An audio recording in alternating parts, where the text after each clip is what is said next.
BIC presents digital बाल मेला 25 दिसंबर को award किसे है लेना? एंट्री भेजने में देर ना करना। ज्यादा जानकारी के लिए लॉग इन करें www.digitalbalmela.com। वहीं बीडी कल्ला के पास प्रदेश के ऊर्जा विभाग का भी जिम्मा है। ऐसे में कैसे रही ये 2 साल, इसी को लेकर मंत्री बीडी कल्ला से सवाल जवाब किया हमारे सहयोगी विकास शर्मा ने। राजस्थान सरकार के 2 साल पूरे हो चुके हैं और इन 2 सालों के अंदर कई विभाग ऐसे हैं जिसमें काम जो है बहुत तीव्र गति से हुए हैं। उन्हीं में से एक महत्वपूर्ण डिपार्टमेंट है ऊर्जा विभाग, और ऊर्जा विभाग के मंत्री बीडी कल्ला जी हमारे साथ मौजूद हैं। उनसे बात करते हैं विभाग की गतिविधियों को लेकर के 2 साल में क्या अचीवमेंट रहे और आगे 3 साल का क्या लक्ष्य है। सर, सबसे पहले तो बताएं कि 2 साल एनर्जी डिपार्टमेंट को देखते हैं तो क्या अचीवमेंट मानते हैं 2 साल के अंदर? राजस्थान में आज़ादी से पहले 13 मेगावाट बिजली पैदा होती थी और बहुत कम ऐसे शहर और गांव थे जहां पे बिजली उपलब्ध थी, लेकिन आज हमारे पास लगभग 21,000 से ऊपर मेगावाट बिजली का या तो हम जनरेशन कर रहे हैं या हम इंटरस्टेट जो हमारे समझौते हैं उसके अनुसार या सेंट्रल ग्रिड से हमको बिजली प्राप्त हो रही है। हम आत्मनिर्भरता प्राप्त कर चुके हैं। इन 2 सालों में राजस्थान में इस सरकार के बनने के बाद लगभग हमने 1500 मेगावाट से ऊपर नई बिजली का जनरेशन किया है। छबड़ा में super critical thermal power project हमारा जो है पूरा हो चुका है। इसी प्रकार अभी हाल ही में Suratgarh super critical thermal power project से हमने 660 मेगावाट बिजली का वाणिज्यिक उत्पादन शुरू कर दिया है। सोलर एनर्जी के क्षेत्र में राजस्थान में 1,42,000 मेगावाट बिजली उत्पादित करने का जो है वो सोलर इरेडिएशन है। पवन ऊर्जा में हमारे पास 1,27,000 मेगावाट बिजली जनरेट करने की क्षमता है। इस बात को ध्यान में रखते हुए अभी हाल ही में नेशनल थर्मल पावर कॉरपोरेशन से 5,000 मेगावाट सोलर एनर्जी जनरेट करने के लिए एक MOU हम लोगों ने साइन किया है। एक 5,000 मेगावाट का सेकी के साथ हमारी बातचीत चल रही है, वो भी शीघ्र ही एक तरह से क्रियान्वित होने की हमें आशा है। इसके अलावा कितनी निजी साहसी कंपनियां राजस्थान में सोलर एनर्जी लगाने के लिए तैयार है। हमारा ये लक्ष्य है कि आने वाले वक्त में राजस्थान जो है सोलर एनर्जी का हब बने और हम इस क्षेत्र में आत्मनिर्भरता की ओर आगे बढ़ें। पिछले 2 वर्षों में जिन लोगों ने गाँव में ढाणियों में कनेक्शन के लिए अप्लाई किया था उनको हमने सौभाग्य योजना के अंतर्गत कनेक्शंस दे दिए थे।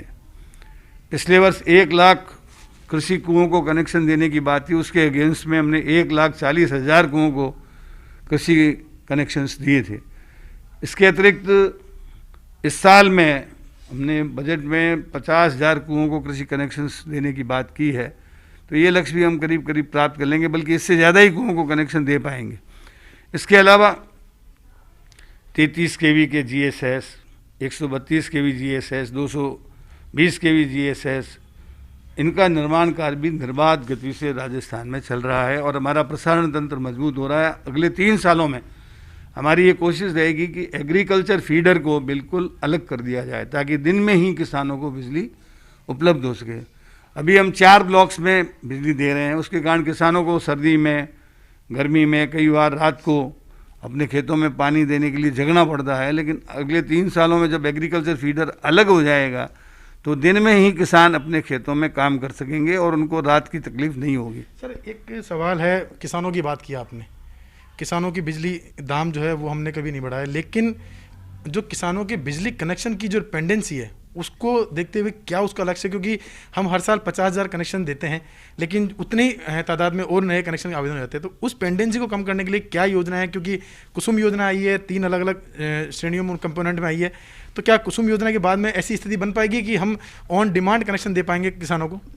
देखिए, जब राजस्थान में पानी का जो दोहन है इतनी तेज़ गति से हो रहा था कि डार्क जोन बन रहे थे, तो इसलिए फर्स्ट कम फर्स्ट सर्व हमने करीब करीब 2012 तक के जो कुओं के लिए जिन्होंने अप्लाई किया हुआ है कनेक्शन के लिए, वो प्राय लोगों को दे चुके हैं और आगे बढ़ रहे हैं।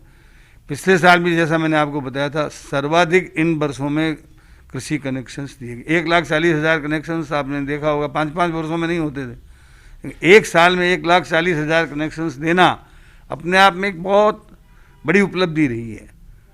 अब रहा सवाल कृषि कुओं को कनेक्शन देने का, तो इसमें हमारी कोशिश ये रहेगी कि आने वाले वक्त में कुसुम योजना का लाभ अधिक से अधिक लोग लें।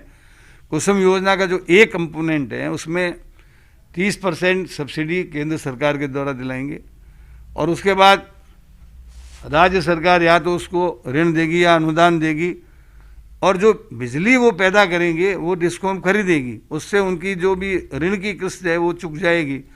और इस योजना के माध्यम से वो जो सोलर एनर्जी के माध्यम से अपने पंप चलाएंगे, इरिगेशन करेंगे, तो एक तो एग्रीकल्चर का जो लोड है डिस्कॉम्स के ऊपर वो कम होगा, दूसरा किसान जो है वो स्वयं सोलर एनर्जी के माध्यम से अपने खेत की सिंचाई कर सकेगा और इससे अधिक लोग जो हैं लाभान्वित हो सकेंगे। सर, सरकार किसी की भी रही हो, बिजली हमेशा एक बहुत बड़ा मुद्दा रहा है और बिजली कंपनियों का रन करना, क्योंकि हम हमेशा जो बिजली कंपनी है उसको सोशल दृष्टि से देखा जाता है, लेकिन ये कॉमर्शियल ऑर्गेनाइजेशन भी इसको ट्रीट किया जाना चाहिए, क्योंकि जब तक हम बिजली का जो मूल्य है वो नहीं समझेंगे तब तक उसको बचाना मुश्किल है। क्या मानते हैं कि डिस्कॉम्स की जो छीजत है जो कि बढ़ रही है, एक बार बीच में बढ़ी थी, वापस दोबारा से कंट्रोल हुई, कितना कंट्रोल कर पाए बिजली की छीजत को? बिजली चोरों पर अंकुश लगाने के लिए सरकार का क्या मनस रहेगा? बिजली की छीजत 1% होती है तो डिस्कॉम्स को 450 करोड़ का पूरे राज्यों में अलग अलग कंपनियों का हम जोड़ें तो 1% छीजत से 450 करोड़ रुपए का नुकसान होता है। इस सरकार के आने के बाद लगभग 2.5% ऑन एन एवरेज छीजत कम हुई है और आगे हमारा प्रयास रहेगा कि इसको 15% पे कैसे लाया जाए।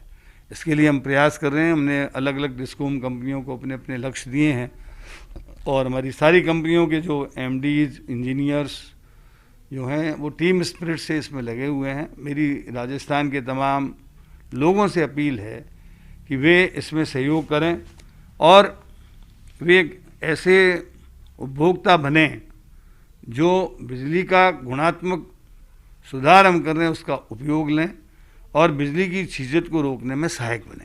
सर, कई बार देखने को मिलता है कि जनप्रतिनिधि जो हैं वो ही उनको सानी दे देते हैं ताकि जिससे बिजली चोरों के हौसले बुलंद होते हैं। क्या देखते हैं आपकी बिजली चोरों को रोकने के लिए क्या सरकार को एक अलग से पॉलिसी बनाई जानी चाहिए? देखिए, जनप्रतिनिधि जो है वो कभी भी इस तरह का बात नहीं करते, लेकिन कई बार मान लीजिए कोई विजिलेंस में कोई एक्सप्लॉइट हो रहा है तो जनप्रतिनिधि ज़रूर कहता है कि भाई एक्सप्लॉइटेशन रुकना चाहिए और उसके लिए हमने एक ऐप बनाया है।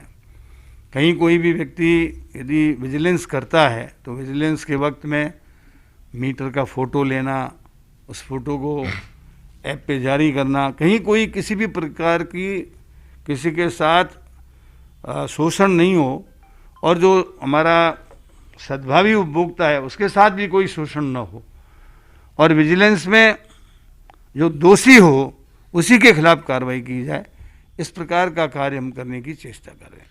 सर, एनर्जी डिपार्टमेंट की बात करें तो 2 साल के अंदर एक छोटी सी कमी देखने को मिल रही है कि एक टीम एनर्जी जो है वो नहीं बन पा रही है। ब्यूरोक्रेट्स की नज़र से देखें तो अगर 2 साल की बात करें तो 4 प्रिंसिपल सेक्रेटरी बदल चुके हैं, चौथे प्रिंसिपल सेक्रेटरी आ गए हैं और बीच में 2 बार विवाद भी सामने आया था। क्या देखते हैं कि क्या अफसरशाही जो है वो हावी है डिपार्टमेंट में? देखिए, विवाद तो कभी हुआ ही नहीं, ये कई बार लोग लिख देते हैं, कभी किसी सेक्रेटरी से किसी का कोई विवाद नहीं हुआ, लेकिन कई बार आपस में विवाद की बात कर रहे हैं, हम आपकी बात नहीं कर रहे हैं। आपस में विवाद, अधिकारियों का आपस में विवाद जो मान लीजिए किसी पॉइंट को लेकर के होता है तो उसका निस्तारण भी होता है, लेकिन कुल मिलाकर ये मैं कह सकता हूँ कि जो अधिकारी आए हैं उन्होंने अच्छे काम किए हैं और उनकी चेष्टा रही है कि प्रदेश में बिजली का उत्पादन, बिजली का वितरण और बिजली की छीजत कम हो, इसके बारे में उपाय किए हैं। और कई बार कई लोगों के जैसे प्रमोशन हो जाते हैं तो उनको अगले पद पे जाना पड़ता है, तो इस तरह के से। और ये आप जानते हैं कि बिजली में ऊर्जा विभाग में आपने देखा कुल मिलाकर 2 साल में कोई विशेष आपने देखा होगा, आम जनता की मांग के अनुरूप हमने बिजली वितरित की है, आम लोगों की भावना के अनुरूप गुणवत्ता की बिजली दी है। छीजत को कम किया है और कोशिश ये रहेगी कि राजस्थान ऊर्जा के मामले में न केवल आत्मनिर्भर बने बल्कि वो अन्य प्रदेशों को भी बिजली देने में सक्षम हो। सर, एक महत्वपूर्ण सवाल है। मुख्यमंत्री अशोक गहलोत ने एक बड़ी घोषणा की थी कि जो किसानों का दर्द वो सरकार ने समझा और कहा कि जो किसान हैं उनको दिन में बिजली देने के लिए हम बिजली का जो सिस्टम है उसको अपग्रेड करेंगे, उसको काफ़ी विस्तार दिया जाएगा।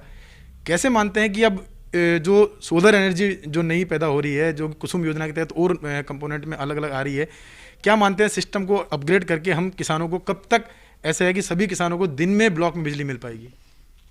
इसीलिए अभी शुरू में मैंने बताया था कि हम एग्रीकल्चर फीडर 3 सालों में अलग कर देंगे। अगले 3 वर्षों में जब कृषि के फीडर अलग हो जाएंगे तो हम दिन में अगले 3 सालों के बाद प्राय हर किसान को दिन में बिजली दे पाएंगे। और उससे मतलब क्या है कि उनकी सिंचाई व्यवस्था में, उनके काम करने के तरीके में और दिन में बिजली मिलने से किसान सर्वत्र खुशहाल होगा और माननीय मुख्यमंत्री जी का सपना साकार करेंगे। सर, इस कोरोना काल के अंदर जो बड़ा प्रभाव पड़ा है बिजली कंपनियों के O&M पे पड़ा है, साथ ही जनरेशन पड़ा है, कैसे देखते हैं इसको और केंद्र से क्या अपील करते हैं? क्योंकि डिस्कॉम्स की हालत काफ़ी विकट है, फाइनेंशियली पोजीशन खराब होती जा रही है, उत्पादन निगम का पैसा है, उसके अलावा और जो जनरेशन उनका पैसा खर्च, केंद्र की जो योजना आई थी, केंद्र की जो तरफ से बेनिफिट दिया गया था वो सिर्फ कुछ चुनिंदा स्थितियों में मिला। तो क्या डिस्कॉम्स को फाइनेंशियली रूप से वाइबल करने के लिए क्या अपील करते हैं केंद्र से और क्या उसके लिए प्रयास करेंगे? केंद्र सरकार को चाहिए कि सबसे पहले तो उन्होंने जो हमारे पास NTPC का, नेशनल थर्मल पावर कॉरपोरेशन, और उनके जो कॉरपोरेशन है उनके कर्जे के लिए तो ऋण दिया है, तो इधर वो हमको कर्जा देंगे, उधर NTPC का कर्जा चुक जाएगा। लेकिन जो राजस्थान की उत्पादन इकाइयां हैं या जो जैसे सूरतगढ़ है, कोटा है, छबड़ा है, धौलपुर है, अथवा हमारा बाड़मेर में जो संयंत्र लगे हुए हैं, इन सब के लिए भी उनको जो लगभग 21,000 से लेकर 22,000 करोड़ रुपए से ऊपर का वो कर्जा भी उनको देना चाहिए, ताकि राजस्थान की उत्पादन की कंपनियों को हम अपना कर्जा चुका सकें, नंबर 1। दूसरी बात यह है कि केंद्र सरकार के जो मंत्री हैं RK सिंह जी, उनसे मैंने ये कहा था जो फिक्स चार्ज है लॉकडाउन पीरियड का और ये अपना जो कर्फ्यू पीरियड का, इसके लिए भारत सरकार ये अध्यादेश जारी कर दे कि डिस्कॉम्स को फिक्स चार्ज उत्पादन कंपनियों को नहीं देना पड़ेगा, तो हम भी उपभोक्ताओं का उसका लाभ दे सकते हैं। या केंद्र सरकार लॉकडाउन पीरियड के जो भी फिक्स चार्ज हैं उनको रिम्बर्स कर दें, तो इससे उपभोक्ताओं को फायदा हो सकता है। उपभोक्ताओं की मांग भी है, लेकिन कोई भी राज्य सरकार अपने बलबूते पर ये काम नहीं कर सकती। इसमें केंद्र सरकार को आगे आकर काम करना चाहिए, ताकि या तो रिम्बर्स कर दें फिक्स चार्ज को अथवा वो वेव कर दें, तो निश्चित रूप से इससे उपभोक्ताओं को फायदा होगा। क्या मानते हैं सर, अगला चुनाव जो है बेहतर बिजली के रूप में लोगों को से पहुंच कर लड़ेंगे आप? निश्चित रूप से जो जब भी राजस्थान में कांग्रेस की सरकार आई है और अशोक जी गहलोत जब मुख्यमंत्री रहे हैं, उन्होंने बिजली का जनरेशन बढ़ाया है और उन्होंने सोलर एनर्जी को, पवन चक्कियों को और जो रिन्यूएबल एनर्जी है इसके क्षेत्र को बहुत अधिक मात्रा में बढ़ाया है। और मैं उम्मीद करता हूं कि निश्चित रूप से बिजली के माध्यम से किसानों को, आम उपभोक्ताओं को उनकी आवश्यकता के अनुरूप बिजली देने में राजस्थान सक्षम होगा और आने वाले समय में बिजली के लिए दूसरी तरफ झांकने की राजस्थान को आवश्यकता नहीं होगी। तो ये थे हमारे साथ ऊर्जा मंत्री BD कल्ला, जिन्होंने बताया कि 2 साल में सरकार ने ऊर्जा क्षेत्र में क्या काम किए हैं। साथ ही उन्होंने ये भी कहा कि अगले 3 साल का रोड मैप उनका यही रहेगा कि राजस्थान को बिजली के क्षेत्र में आत्मनिर्भर बनाया जाए, ताकि कुछ दूसरे राज्य जो है उन पर डिपेंडेंसी नहीं रहे। उम्मीद यही है कि जो BD कल्ला जी ने जो उम्मीद जताई है वो धरातल पर रोड मैप उतरेगा और साथ में आगामी चुनाव में इसका असर में नजर आएगा। कैमरा पर्सन रामनिवास के साथ Vikas Sharma, first India news, Jaipur.